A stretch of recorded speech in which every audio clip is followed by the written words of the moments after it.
Subscribe कीजिए IAS study centre channel को और बेल आइकन को दबा दीजिए झारखंड स्पेशल से रिलेटेड वीडियो पाने के लिए। Good evening. झारखंड की कला एवं संस्कृति के अंतर्गत अभी तक हम लोगों ने 13 जनजातियों को डिटेल में पढ़ा, क्योंकि जितने भी एग्ज़ाम है झारखंड के और वहाँ पे झारखंड से रिलेटेड जितने भी प्रश्न बनते हैं जनजातियों से, तो ये 13 जनजातियों से ही मेनली प्रश्न बनते हैं।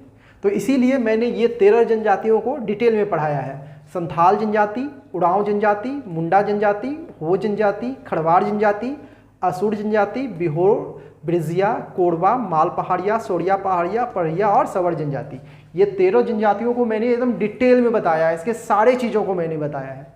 तो आज की क्लास में हम लोग जो है झारखंड की और जितनी भी जनजातियां हैं, टोटल 32 जनजातियां हैं, उसके जो भी इम्पॉर्टेंट फैक्ट हैं, जो एग्ज़ाम में आने की संभावनाएं हैं, उसे मैं बताऊंगा।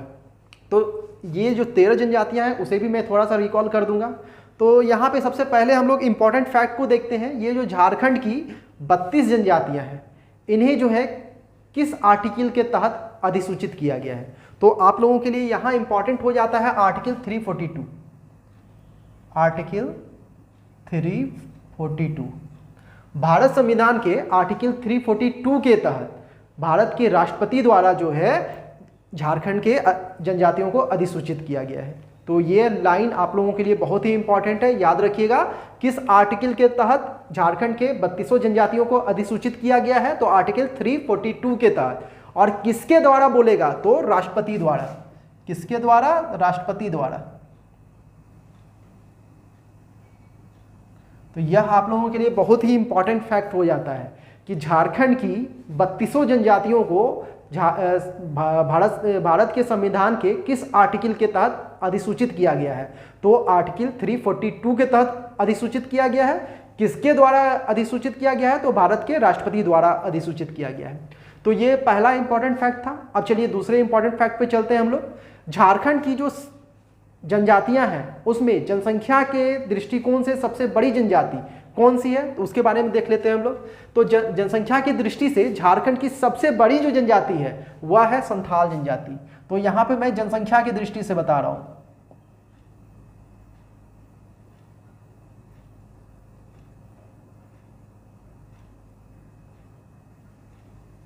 सबसे बड़ी जो जनजाति है कौन है? संथाल जनजाति है। यह आप लोग एकदम रट जाएं कि जनसंख्या की दृष्टिकोण से झारखंड की सबसे बड़ी जनजाति कौन है? तो वह संथाल जनजाति है। फिर यहाँ 4-5 प्रश्न बनते हैं। जनसंख्या की दृष्टि से झारखंड की दूसरी सबसे बड़ी जनजाति, मैं दूसरी बोल रहा हूं, तो वह कौन है? उड़ांव जनजाति। अगर यहाँ पे प्रश्न बनेगा कि जनसंख्या की दृष्टि से झारखंड की प्रथम सबसे बड़ी जनजाति कौन है? तो वह संथाल जनजाति। प्रश्न बनेगा जनसंख्या की दृष्टि से झारखंड की दूसरी सबसे बड़ी जनजाति कौन है? तो वह उड़ांव जनजाति है। फिर प्रश्न बनेगा झारखंड की जनसंख्या की दृष्टि से तीसरी सबसे बड़ी जनजाति कौन है? मैं बोल रहा हूं तीसरी, तो वह है मुंडा जनजाति। फिर प्रश्न बनेगा कि जनसंख्या की दृष्टि से झारखंड की चौथी सबसे बड़ी जनजाति कौन है? तो वह है हो जनजाति, जिसे भी आप लोग याद रखिएगा। चौथी सबसे बड़ी जनजाति कौन है? तो हो जनजाति। और प्रश्न बनेगा कि जनसंख्या की दृष्टि से झारखंड की 5वीं सबसे बड़ी जनजाति कौन है? तो वह है खड़वाड़ जनजाति। तो ये बहुत ही इंपॉर्टेंट फैक्ट है और एग्जाम में आ भी चुके हैं। आप लोगों का जो है झारखंड का सचिवालय भी आने वाला है, उसमें भी ये प्रश्न बनते हैं, इसीलिए इसे रट जाएं। मैं फिर से दोहरा रहा हूं कि झारखंड की जितनी भी जनजातियां हैं, टोटल 32 जनजातियां हैं, उन्हें जो है आर्टिकल 342 के तहत अधिसूचित किया गया है भारत के संविधान में, और भारत के राष्ट्रपति द्वारा यह अधिसूचित किया जाता है। झारखंड की जो जनसंख्या की दृष्टि से सबसे बड़ी जनजाति है झारखंड की, वह है संथाल जनजाति।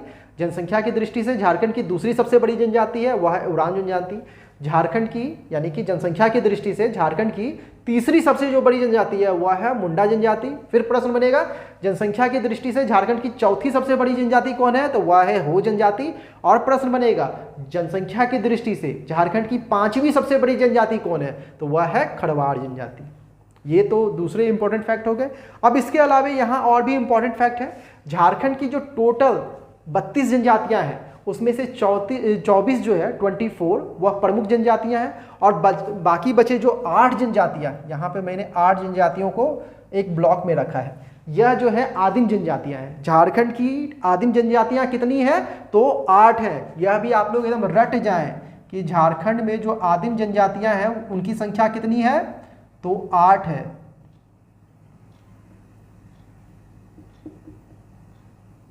टोटल ये 8 है, क्योंकि 2016 के जो जेपीएससी एग्जाम हुए हैं वहां पे यह प्रश्न बना है।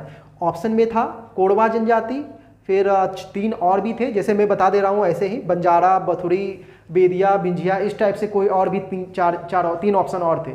तो उसमें से यहाँ पे चूज करने के लिए था ऑप्शन में कि निम्नलिखित में से कौन सी झारखंड की आदिम जनजातियां हैं, तो कौन थी? कोरवा। तो ये 8 नाम आप लोगों को याद रहेगा, तभी तो आप वहाँ पे टिक मारिएगा सही।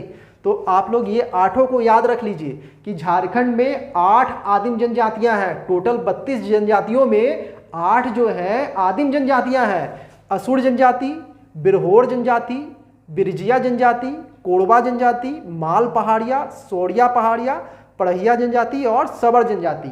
ये जो टोटल 8 हैं यह यहाँ की आदिम जनजातियां हैं। ये जो टोटल 8 जनजातियों के बारे में मैं बताया, यह झारखंड की आदिम जनजातियां हैं। इसके अलावे झारखंड की कुछ ऐसी भी जनजातियां हैं जो स्वयं को हिंदू बोलती है, जो स्वयं को उच्च हिंदू बोलती है। तो कौन से जनजातियां हैं उसे हम लोग देख लेते हैं। तो झारखंड की जो खड़वाड़ जनजाति है, यह खड़वाड़ जनजाति। फिर दूसरा है बथुड़ी, तो इसे मैं ऊपर लिख दे रहा हूं, बथुड़ी, इसे याद रखिएगा, बथुड़ी। फिर तीसरा है बेदिया, फिर चौथा है बिंजिया और 5वां है चेरो। ये जो टोटल 5 जनजातियां हैं खुद को उच्च हिंदू मानती हैं। तो प्रश्न बनेगा झारखंड की वे जनजातियां जो स्वयं को उच्च हिंदू मानती हैं कौन सी हैं? तो खड़वाड़ जनजाति, बथुड़ी जनजाति, फिर चेरो जनजाति, बिंजिया जनजाति और बेदिया जनजाति। ये टोटल 5 जनजातियां हैं जो स्वयं को उच्च हिंदू मानती हैं। फिर आगे बढ़ते हैं हम लोग। झारखंड की कुछ ऐसी भी जनजातियां हैं जो स्वयं को सदान मानती है। तो देखते हैं वे कौन है। तो पहला है बिरजिया जनजाति, दूसरा है चीक बड़ाई, तीसरा है गुड़ाइत, चौथा है किसान, 5वां है आप लोगों का कड़माली, छठा है महली और 7वां है लोहड़ा। ये 7 जनजातियां झारखंड की ऐसी हैं जो स्वयं को सदान समूह की मानती हैं। तो ये इंपॉर्टेंट थे, फिर से मैं दोहरा रहा हूँ। झारखंड में कुछ ऐसी जनजातियां हैं जो अपने आप को क्या बोलती है? उच्च हिंदू मानती है। मैं बार बार बोल रहा हूँ, क्या मानती है? उच्च हिंदू।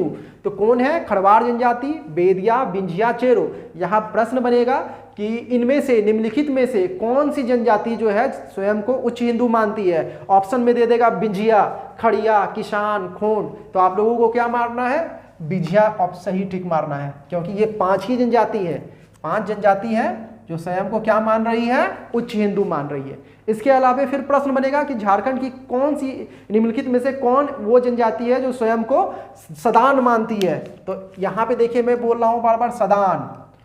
वे जनजाति जो स्वयं को सदान मानती है कौन सी है? बिरजिया जनजाति, चीक बड़ाई, गुड़ाइत, किसान, करमाली, महली, लोहड़ा। तो एग्जाम में आप लोगों के लिए इस तरह रहेगा कि निम्नलिखित में से कौन सी जनजाति जो है स्वयं को सदान मानती है? ऑप्शन में दे देगा बिरजिया जनजाति, बेगा, बंजारा, बथुरी। तो आप लोगों का वहाँ सही आंसर क्या होगा? बिरजिया जनजाति। तो ये 7 नामों को आप लोग रट जाएं, यहाँ पे 5 नामों को रट जाएं और ये 8 जो है यहाँ के आदिम जनजातियाँ उसे भी याद कर लें। और इसके अलावे यह जो टॉप 5 है यहाँ पे, या जनसंख्या के दृष्टिकोण से झारखंड की जो 5 बड़ी जनजातियाँ हैं उसे भी आप लोग रट जाएं कि सबसे बड़ी जनजाति कौन है, दूसरी सबसे बड़ी जनजाति कौन है, तीसरी, चौथी, 5वीं, 5 को आप लोग रट जाएं। फिर ये सारे जो जनजातियां हैं इसे किस आर्टिकल के तहत अधिसूचित किया गया है भारत के संविधान में? तो आर्टिकल 342 के तहत किया गया है। किसके द्वारा किया गया है? तो राष्ट्रपति द्वारा। तो ये सारे जो है इंपॉर्टेंट फैक्ट थे आप लोगों के लिए, इसे आप लोग नोट डाउन करें या स्क्रीनशॉट ले लें। और एग्जाम के पॉइंट ऑफ व्यू से, चाहे वो जेएसएससी हो, जेपीएससी हो, बहुत ही इंपॉर्टेंट है, या झारखंड का कोई भी एग्जाम हो, तो झारखंड से रिलेटेड जो क्वेश्चन आएगा उसमें ये बहुत ही वाइटल रोल निर्वाह करेगा। तो आप लोग इसे जो है नोट डाउन करें या स्क्रीनशॉट लें। अब हम लोग जो है यहाँ की जनजातियों की प्रजाति को देख लेते हैं कि यहाँ की जो जनजातियाँ हैं वह किस प्रजाति समूह से संबंधित है, उसे देख लेते हैं। तो मुख्यतः 2 तरह के यहाँ पे प्रजाति पाए जाते हैं, प्रजाति समूह। पहला है प्रोटो ऑस्ट्रोलाइट और दूसरा है द्रविड़। ये 2 प्रजाति समूह हैं जिसके अंतर्गत ये 32 जनजातियाँ आ रही हैं। तो हम लोग देख लेते हैं बारी बारी कौन किस में शामिल है। तो सबसे पहले हम लोग प्रोटो ऑस्ट्रोलाइड को देखते हैं। इसमें देखिए संथाल जनजाति, मुंडा जनजाति, हो जनजाति, आप सब नोट डाउन नाम को कीजिएगा कि कौन सा जो है जनजाति किस प्रजाति समूह में है, ठीक है। तो असुर जनजाति,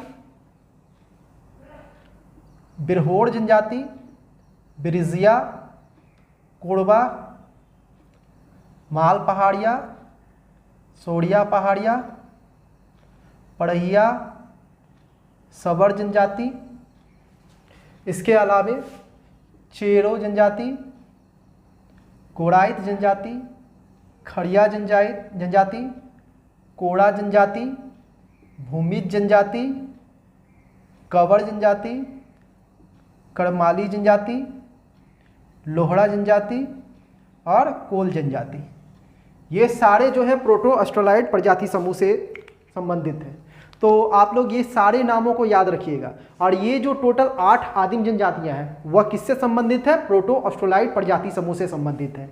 तो यहाँ पे मैंने प्रोटो ऑस्ट्रोलाइड के अंतर्गत बताया कि संथाल जनजाति, मुंडा जनजाति, हो जनजाति, असुर जनजाति, बिरहोर जनजाति, बिरजिया जनजाति, कोड़वा जनजाति, माल पहाड़िया, सोड़िया पहाड़िया, पड़हिया, सबर, इसके अलावे चेरो, गुड़ाइत, खड़िया, कोड़ा, भूमिज, कवर, करमाली, लोहड़ा और कोल, ये सारे जो हैं प्रोटो ऑस्ट्रोलाइड प्रजाति समूह से संबंधित हैं। अब हम लोग द्रविड़ को देख लेते हैं कि द्रविड़ प्रजाति समूह के अंतर्गत कौन कौन से जनजाति शामिल है। तो देखिए यहाँ पे उड़ाऊ जनजाति यह इसमें शामिल है, उड़ाऊ जनजाति। फिर दूसरा देखिए खड़वाड़ जनजाति,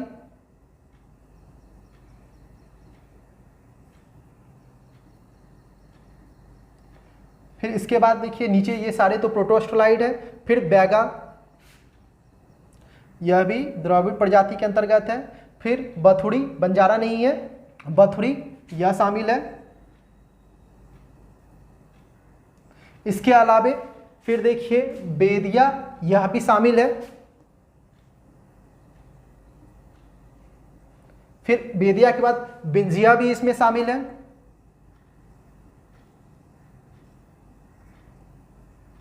बिंजिया के बाद देखते हैं चीक बड़ाइक,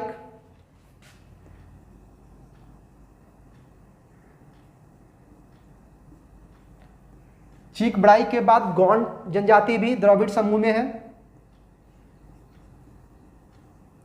गोंड के बाद हम लोग देखते हैं कौन सा है फिर किसान, किसान जनजाति भी द्रविड़ समूह के अंतर्गत है। किसान के बाद देखिए खोंड, खोंड जनजाति भी किसमें है? द्रविड़ में है। खोंड के बाद फिर देखिए महली, यह भी जो है द्रविड़ समूह में है। तो इतनी जनजातियां जो है द्रविड़ प्रजाति समूह के अंतर्गत शामिल है। तो मैंने अभी आप लोगों को बताया झारखंड की जो टोटल 32 जनजातियां हैं वह 2 प्रजाति समूह में डिवाइड है। पहला है प्रोटो ऑस्ट्रोलाइड और दूसरा है द्रविड़। प्रोटो ऑस्ट्रोलाइड के अंतर्गत मैंने इन जातियों को बताया, जनजातियों के बारे में बताया। और जो द्रविड़ प्रजाति समूह के अंतर्गत यहाँ की जनजातियां हैं वह है उड़ाव जनजाति, खड़वाड़ जनजाति, बैगा, बथुड़ी, बेदिया, बिंजिया, चीक बड़ाइक, गोंड, किसान, खोंड और महली। ये जनजातियां जो है यह द्रविड़ प्रजाति समूह के अंतर्गत शामिल है। तो इसे भी आप लोग नोट डाउन करें कि ये सारे इंपॉर्टेंट है। इससे प्रश्न बनेंगे, किसी का नाम दे दिया जाएगा जैसे सोड़िया पहाड़िया किस प्रजाति समूह के अंतर्गत शामिल है? ऑप्शन रहेगा प्रोटो ऑस्ट्रोलाइड, द्रविड़, ऑस्ट्रिक। तो उसमें से आप लोगों को क्या मारना है? प्रोटो ऑस्ट्रोलाइड सही मारना है। फिर प्रश्न बनेगा बथुड़ी जनजाति किस प्रजाति समूह के अंतर्गत शामिल है? ऑप्शन रहेगा प्रोटो ऑस्ट्रोलाइड, द्रविड़, ऑस्ट्रिक, ये सारे रहेंगे ऑप्शन। तो उसमें से आप लोगों को द्रविड़ सही टिक मारना होगा। तो यह आप लोगों के लिए इंपॉर्टेंट है, एग्जाम के पॉइंट ऑफ व्यू से आप लोग इसे नोट डाउन करें। अब हम लोग जो है इन जनजातियों की भाषा और भाषा समूह को देख लेते हैं। तो सबसे पहले जो संथाल जनजाति है उसकी जो भाषा है वह संथाली है, याद रखिएगा। यह जो संथाल जनजाति है इसकी भाषा क्या है? संथाली है। और यह संथाली भाषा जो है किस भाषा समूह की है? तो ऑस्ट्रो एशियाटिक भाषा समूह की है। ये सारे को आप लोग नोट डाउन करें, इससे प्रश्न बनते हैं। प्रश्न बनेगा संथाल जनजाति की भाषा क्या है? संथाली। दूसरी प्रश्न बनेगी कि संथाल जनजाति की जो भाषा है वह किस भाषा समूह से संबंधित है? तो ऑस्ट्रो एशियाटिक भाषा समूह से संबंधित है यह संथाली भाषा। फिर अगला है उड़ाव जनजाति। उड़ाव जनजाति की जो भाषा है वह कुड़ुक है, और कुड़ुक जो है वह द्रविड़ भाषा समूह की है। यह इंपॉर्टेंट है आप लोगों के लिए कि यह जो कुड़ुक है वह किस भाषा समूह की है? तो कुड़ुक जो है द्रविड़ भाषा समूह की है भाषा है। और यह किसकी भाषा है? तो उड़ाव जनजाति की भाषा है। अगला है मुंडा जनजाति। मुंडा जनजाति की जो भाषा है वह है मुंडारी, और यह जो मुंडारी भाषा है वह ऑस्ट्रो एशियाटिक भाषा समूह की भाषा है।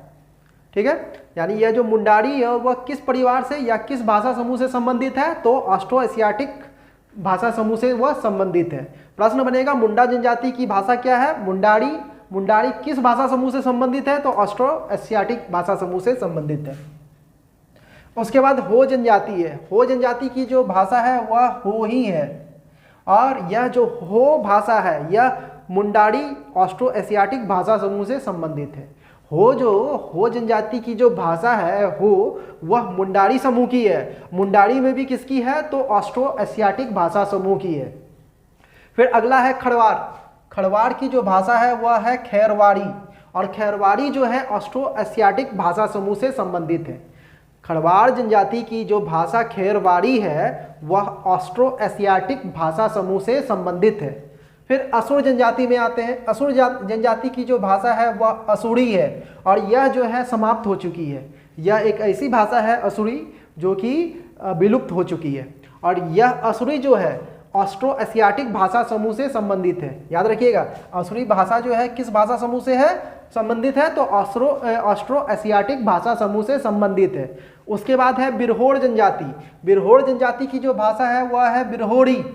बिरहोर जनजाति की जो भाषा है वह बिरहोरी है, और यह भी ऑस्ट्रो एशियाटिक भाषा समूह से संबंधित है। बिरहोरी ऑस्ट्रो एशियाटिक भाषा समूह से संबंधित है, जो कि बिरहोरों की भाषा है। अब आगे आते हैं कोरवा। कोरवा जनजाति। कोरवा जनजाति की जो भाषा है वह है कोरवा, और यह भी जो है ऑस्ट्रो एशियाटिक भाषा समूह से संबंधित है। यह याद रखिएगा कि कोरवा जनजाति की भाषा है वह ऑस्ट्रो एशियाटिक भाषा समूह से संबंधित है।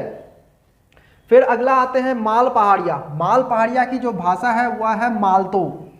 माल पहाड़िया की जो भाषा है वह है मालतो, और मालतो जो भाषा है वह द्रविड़ भाषा समूह से संबंधित है। इन सारे चीज़ों को मैंने जब इन सारे जनजातियों के डिटेल में पढ़ाया है वहाँ पे मैंने बताया है, तो उस वीडियो को भी आप लोग देखिए। यहाँ मैं शॉर्ट में ये सारी चीज़ों को बता रहा हूँ कि जैसे माल पहाड़िया की जो भाषा है वह क्या है? मालतो है, और मालतो जो भाषा है वह किस भाषा समूह से संबंधित है? तो द्रविड़ भाषा समूह से संबंधित है। फिर अगला है सौरिया पहाड़िया। सौरिया पहाड़िया की भी जो भाषा है वह है मालतो, और यह भी द्रविड़ भाषा परिवार से संबंधित है। फिर अगला है पढ़ैया। पढ़ैया की जो भाषा है वह है पड़ोइसा यानी सदानी। इनकी भाषा सदानी है, जिसे पड़ोइसा भी कहा जाता है। पढ़ैया आदिम जनजाति है पढ़ैया, इनकी भाषा है सदानी, और सदानी को जो है पड़ोइसा के नाम से भी जाना जाता है। फिर अगला आते हैं सबर जनजाति। सबर जनजाति जो है उड़िया, बांग्ला और हिंदी तीनों को बोलते हैं ये सबर जनजाति के लोग। आगे बढ़ते हैं अब हम लोग। ये जो जनजातियां हैं इनकी भाषा को मैंने ढूंढने की कोशिश की, जैसे कि बैगा, बंजारा, बुथरी, लेकिन मुझे मिल नहीं पाया, इसलिए जहाँ तक हो सक रहा है मैं सारे को बता दे रहा हूँ। फिर अगला है बेंजिया। बेंजिया की जो भाषा है वह है सदानी। बेंजिया जनजाति की जो भाषा है वह है सदानी, और इनकी भाषा जो है इंडो आर्यन भाषा समूह से संबंधित है। यह भी आप लोगों के लिए इंपॉर्टेंट है। बेंजिया जनजाति की जो भाषा है वह सदानी है, और सदानी जो है इंडो आर्यन भाषा समूह से संबंधित है।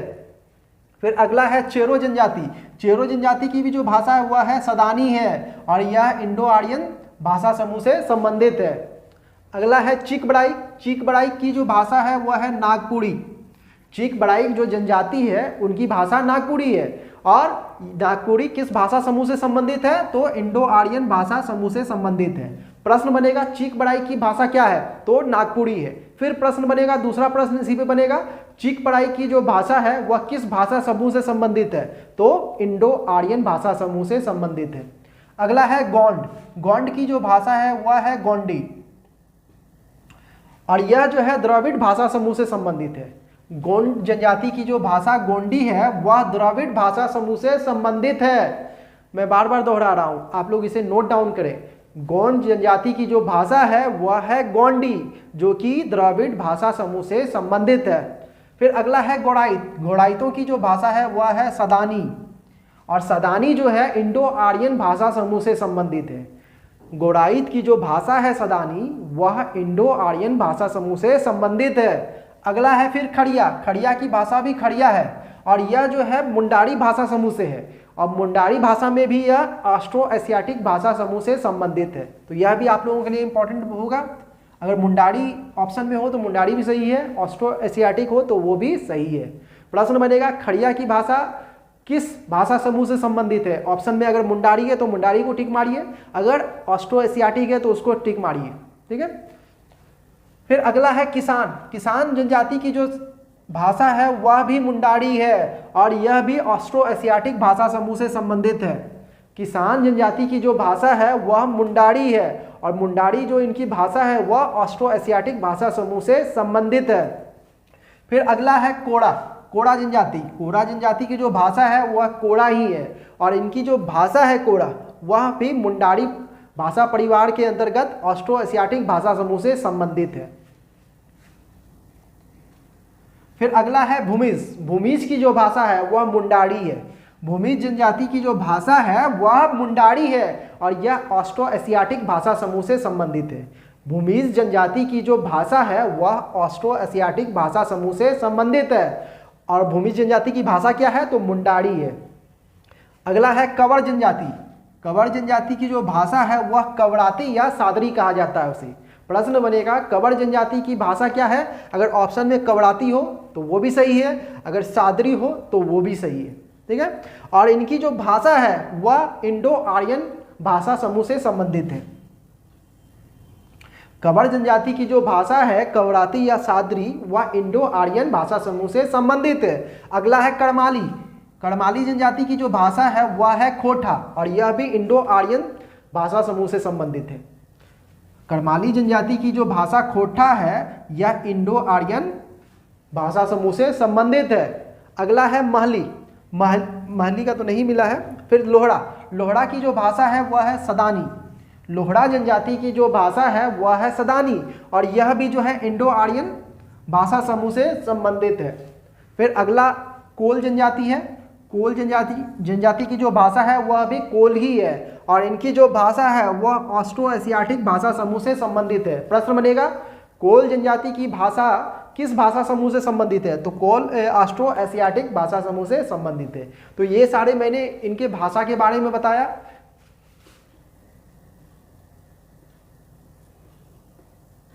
जितनी भी जनजातियां हैं उनकी भाषा और भाषा समूह के बारे में मैंने बताया। आप लोग इसे स्क्रीनशॉट लें, मैं आगे फिर बढ़ूंगा। अब मैं इन सारे जनजातियों के युवा गृहों को बताता हूं आप लोगों को। जैसे संथाल जनजाति के युवा गृह को घोटलू या गोटलू कहा जा रहा है। संथाल जनजाति का जो युवा गृह है वह क्या है? घोटलू या गोटलू। यह नाम आप लोग पूरी तरह रट जाए एकदम। फिर उड़ाव जनजाति में जो युवा गृह है उसे धमकुड़िया कहा जाता है और इसे आप लोग थोड़ा सा डिटेल में जान लें क्योंकि यह बहुत ही फेमस है धमकुड़िया। तो धमकुड़िया में जो है जो बच्चे हैं उनका प्रवेश 10 से 11 वर्षों में होता है और तब तक वे वहाँ से नहीं हटते जब तक उनका विवाह नहीं हो जाता। तो प्रथम वर्ष में जब वह यानी कि उनका प्रथम वर्ष जब वह इंटर किए धमकुड़िया में 10 से 11 वर्ष में, तब इन्हें जो है पुण्य जौखड़ कहा जाता है। 10 से 11 वर्ष में जो प्रवेश होता है इनका उसे पुण्य जौखड़ कहा जाता है। और फिर यानी ये 3 स्तरों में विभक्त है। पहला स्तर क्या हो गया? जब 10 से 11 वर्ष में ये प्रवेश किए जो क्या कहलाया? पुण्य जोखड़। फिर दूसरा स्तर इनका तब हुआ 3 साल बाद जब ये 15 से 16 वर्ष के हो गए और उसे जो है मजतुरिया जोखड़ कहा गया। जब यह 15 से 16 वर्ष के बच्चे हो गए, लड़के हो गए, तो उसे मजतुरिया जोखड़ कहा जा रहा है। ये मैं लड़कों के बारे में सिर्फ बता रहा हूँ। फिर तृतीय स्तर इनका होता है 20 से 21 वर्ष का, इन्हें तब कोहा जोखड़ कहा जाता है। और यह तब तक यहाँ पे रहते हैं जब तक इनका विवाह ना हो जाए, यानी विवाह होने के बाद यह जो है अपने युवागिरी यानी कि धमकुड़िया से हट जाएंगे। और लड़कों और लड़कियों के लिए यहाँ पे अलग अलग धमकुड़िया होता है। धमकुड़िया जो उरांव जनजाति के लिए है युवागिरी, इनमें लड़कों के लिए अलग धमकुड़िया है और लड़कियों के लिए अलग धमकुड़िया है। देखते हैं, तो लड़कों का जो युवागिरी यानी कि धमकुड़िया होगा उसे जोंक एड़पा कहा जा रहा है, जबकि लड़कियों का जो युवागिरी है उसे पेल्लो एड़पा या पेल एड़पा कहा जाता है। यह नाम आप लोग याद रखिएगा दोनों। लड़कों का युवागिरी यानी तो धमकुड़िया जोंक एड़पा कहला रहा है, किस जनजाति में? उरांव जनजाति का मैं बता रहा हूँ। और लड़कियों का जो युवागिरी है उसे पेल्लो एड़पा या पेल एड़पा कहा जा रहा है। ये तो मैंने लड़कों का 3 स्तर बता दिया कि जब वो प्रवेश किए 10 से 11 वर्ष में तो पुण्य जोखड़ा कहलाया, फिर जोखड़ कहलाया। फिर द्वितीय स्तर जब वो 15 से 16 साल के हो गए तो मजदूरिया जोखड़ कहलाए। और फिर तृतीय स्तर जब वो 20 से 21 साल के हो गए तब वह कोहा जोखड़ कहलाए। और जब तक उनका विवाह नहीं होगा तब तक ये यहाँ पे रहेंगे। अब लड़कियों में भी देखते हैं, लड़की में जो सदस्य होगी उसे धनगड़ा कहा जाता है। लड़कियों के में जो सदस्य होगी, जैसे प्रवेश की तो बहुत सारी लड़कियां हैं, तो वे सारे सदस्य को धनगड़ा कहा जाएगा। और इनमें भी 3 भाग होते हैं, याद रखिएगा, इनमें भी 3 भाग होते हैं। और तीनों को जो है ना, हर एक भाग को तुर कहा जाता है, हर एक भाग को तुर कहा जाता है। अब प्रथम वर्ष की युवती जो है, जैसे कि इंटर की पहला साल हो गया, जैसे कि अपना सका सेमेस्टर होता है ना, एग्जाम कोई किसी भी चीज़ में गए तो सेमेस्टर वाइज होता है, तो पहला सेमेस्टर या प्रथम वर्ष इनका बोले वह कहलाएगा। प्रथम वर्ष की जो लड़कियां रहेगी उसे सन्नी पेलड़ कहा जाएगा। फिर वह आगे चले जाएगी, यानी आगे फिर जाएगी ना दूसरे साल में, तो दूसरी साल की जो युवतियां होंगी वह चौड़ा जोंखड़ कहलाएगी। और फिर तृतीय वर्ष की जो युवतियां होंगी उसे कोहा पेलड़ कहा जाएगा। मैंने प्रथम वर्ष, द्वितीय वर्ष और तृतीय वर्ष की युवतियों के बारे में बताया। अब आगे चलते हैं। मुंडा जनजाति में जो है युवागिरी गिती ओड़ा कहलाता है। हो जनजाति में युवागिरी को गिती ओड़ा या गिती कहा जाता है। खरवाड़ जनजाति में युवागिरी नहीं पाया जाता है। इनमें युवागिरी जैसी कोई भी व्यवस्था नहीं है। फिर असुर जनजाति में जो है युवागिरी को गिती ओड़ा कहा जा रहा है। फिर बिरहोड़ जनजाति में जो है गिती ओड़ा को जो है, इनका जो युवागिरी है वह गिती ओड़ा या गिती जोड़ी या गत्तियोड़ा इसे कहा जाता है। और इसमें भी लड़कों और लड़कियों के लिए अलग अलग है। जो लड़का के लिए युवागिरी यानी गितियोड़ा होगा उसे डोंडा कांठा कहा जा रहा है, जबकि लड़कियों का जो गितियोड़ा होगा या नहीं तो लड़कियों का जो युवागिरी होगा उसे डिंडी कुट्ठी कहा जा रहा है। इसके अलावा अब हम लोग देखते हैं सोड़िया पहाड़िया, इनका जो युवागिरी है वह कौड़वाहक कहला रहा है। इनका जो युवागिरी है सोड़िया पहाड़िया का वह कौड़वाह कहला रहा है। और इनमें भी लड़कियों के लिए अलग है, लड़कियों के लिए अलग है, लड़का लड़की दोनों के लिए अलग है। लड़का के लिए जो युवागिरी होगा उसे मर्समक कौड़वाह कहा जा रहा है, लड़कियों के लिए जो युवागिरी होगा उसे पैलमक कौड़वाह कहा जा रहा है। इसके अलावा गौंड जनजाति में जो युवागिरी है उसे घोटलू कहा जा रहा है। फिर खड़िया जनजाति में जो युवागिरी है उसे गिती ऊ कहा जा रहा है। और फिर कोड़ा जनजाति में जो युवागिरी है उसे गिती ओड़ा कहा जा रहा है। तो ये सारे इंपॉर्टेंट युवागिरी थे जो एग्जाम में पूछे जाते हैं, उसे ही मैंने बताया यहाँ पे। तो आप लोग इसका स्क्रीनशॉट लें, आगे बढ़ेंगे। फिर अब आगे बढ़ते हैं हम लोग और कुछ और इम्पॉर्टेंट फैक्ट जनजातियों से संबंधित देख लेते हैं हम लोग। जैसे इनके जो पुजारी हैं, जनजातियों में जो पुजारी होते हैं उन्हें क्या कहा जाता है, इसके बारे में हम लोग देख लेते हैं कि पुजारी कौन कौन से हैं।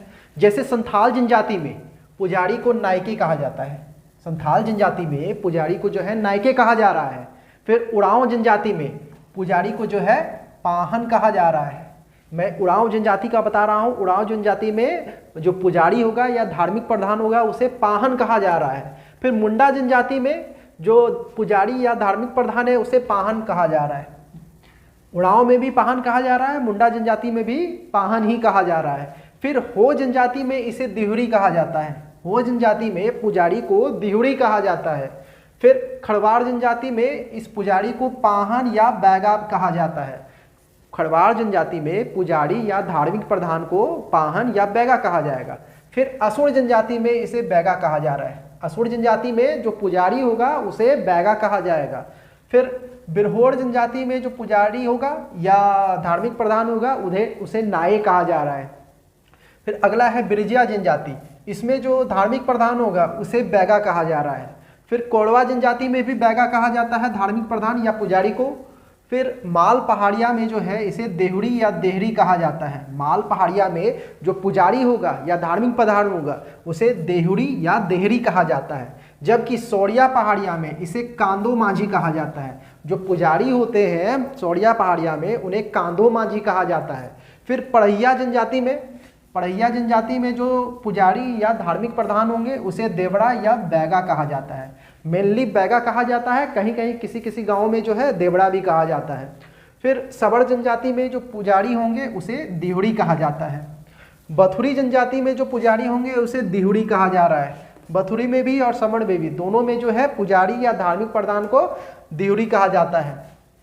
अब हम लोग फिर बिंझिया को देखते हैं। बिंझिया में जो है पुजारी को बैगा कहा जा रहा है।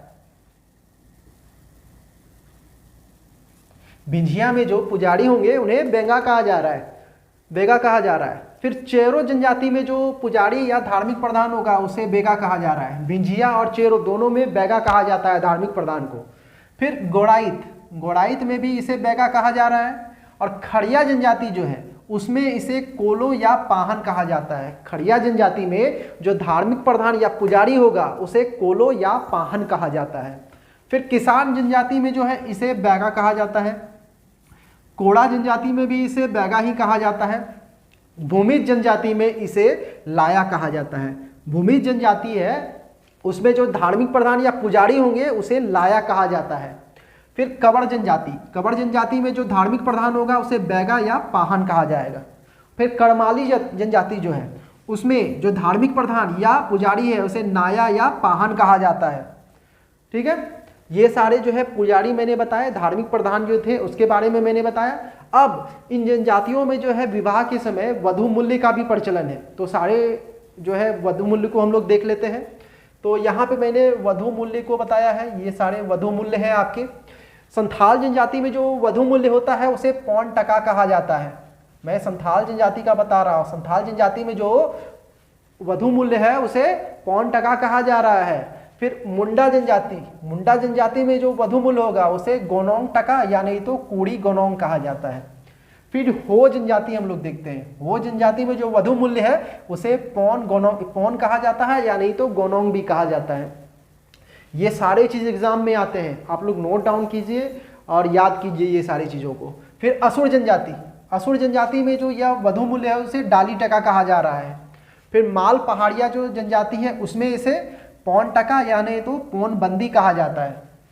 ये सारे वधू मूल्य हैं। फिर सौड़िया पहाड़िया में इसे पौन कहा जाता है।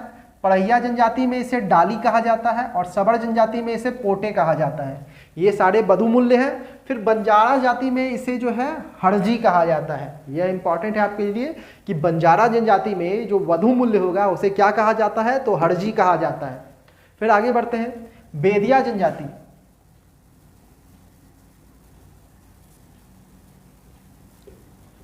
बेदिया जनजाति में जो वधू मूल्य होगा उसे डाली टका कहा जा रहा है। बेदिया जनजाति का जो वधू मूल्य है उसे डाली टका कहा जाता है। और बिंझिया जनजाति में जो इसे डाली कटारी कहा जाता है। चेरो जनजाति में जो वधू मूल्य है उसे दस्तूरी कहा जाता है। फिर खड़िया जनजाति में इसे गिनिंग तह कहा जाता है। तो याद रखिएगा, खड़िया जनजाति में जो वधू मूल्य है उसे गिनिंग तह कहा जाता है। फिर किसान जनजाति में इसे डाली कहा जाता है। कोड़ा जनजाति में पौन कहा जाता है। कबर जनजाति में सुखदाम कहा जाता है। ये सारे जो हैं वधू मूल्य हैं, मैं बार बार दोहरा रहा हूँ, ये सारे चीज़ों जो बता रहा हूँ मैं वो वधू मूल्य हैं। फिर करमाली जनजाति में इसे पौन या हड़ुआ कहा जाता है और महली जनजाति में इसे पौन टका कहा जाता है वधू मूल्य को। फिर कोल जनजाति में पोटे कहा जाता है। तो मैंने यहाँ पे आप लोगों को सारे जनजातियों के पुजारी के या धार्मिक प्रधान के बारे में बताया और साथ ही साथ वधू मूल्य के बारे में भी मैंने बताया। इसके अलावा एक इम्पॉर्टेंट फैक्ट और है जनजातियों के अंतर्गत, यह जो कोल जनजाति है यह सबसे आखिरी में इसे जो है संविधान में शामिल किया गया है। तो इसके बारे में देख लेते हैं। कोल जो है, कोल जनजाति झारखंड की 32वीं जनजाति है। याद रखिएगा, कोल जनजाति जो है झारखंड की आखिरी यानी 32वीं जनजाति है, जिसे भारत सरकार ने 2003 में जनजाति की श्रेणी में शामिल किया है। प्रश्न बनेगा कि झारखंड की 32वीं जनजाति कौन है, तो कोल जनजाति है। फिर प्रश्न बनेगा झारखंड की कोल जनजाति को भारत के संविधान में या भारत सरकार ने कब जनजाति की श्रेणी में इसे शामिल किया, तो 2003 3 में किया। तो ये सारे इंपॉर्टेंट फैक्ट थे जनजातियों से संबंधित। तो आप लोगों का जनजाति से संबंधित जितने भी प्रश्न आते हैं वे सारे प्रश्नों को मैंने करवा दिया। अब अगले क्लास में नए चैप्टर से स्टार्ट करते हैं। थैंक यू, कल मिलते हैं फिर।